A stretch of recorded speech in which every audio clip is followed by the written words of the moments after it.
नदियों का प्रदूषण बढ़ता जा रहा है। नदियाँ सिर्फ पानी नहीं होती, नदियाँ सभ्यता होती है, नदियाँ संस्कृति होती है, नदियाँ जीवन का आधार होती है। जब नदियाँ बहती है वहाँ जीवन फलता फूलता है। जब नदियाँ सूखती है वहाँ सभ्यताएं भी सूख जाती है। लेकिन आज वही नदियाँ जो कभी जीवन का प्रतीक होती थी, आज दम घुटने की हालत में है। कभी जिन नदियों ने प्यास बुझाई, खेती सींची, शहर बसाया, आज वही नदियां बीमारियों में बढ़ रही है। हम नदियों को माँ, गीता में पूजा कहते हैं, लेकिन व्यवहार ऐसा किया है जैसे वे कचरा बहाने की नाली। ऊर्जा के नाम पर प्लास्टिक, फूल, मूर्तियां, डाली, परंपरा के नाम पर कपड़े, गंदगी बहाई जाती है। विकास के नाम पर कारखानों से जहर छोड़ रहे हैं। कारखानों से निकला रसायन, शहरों का गंदा पानी, धार्मिक आयोजकों का कचरा, मरे हुए जानवर, सब कुछ बिना सोच समझे नदी में डाल दिए जाते हैं। और फिर कहा जाता है नदी गंदी हो गई है। नदी गंदी नहीं हुई है, नदी को गंदा किया गया है। लेकिन दुखद बात यह है कि हम जानते हैं कि यह गलत है, फिर भी हम यही करते हैं। जब उसी नदी में नहाते हैं, उसी नदी का पानी पीते हैं, उसी नदी की खेतों की सिंचाई करते हैं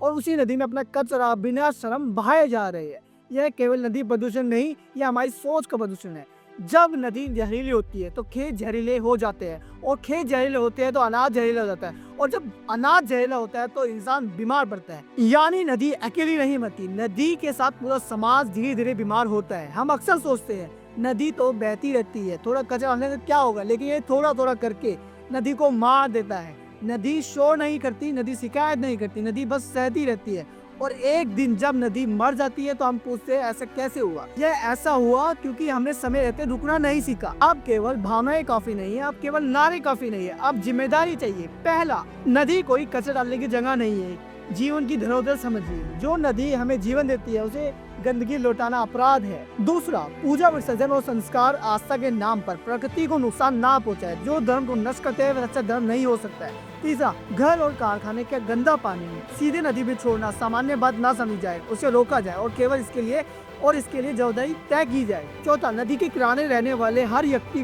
खुद को उसका रक्षक माने, यह सोच छोड़े कि कोई आएगा और सब ठीक कर देगा।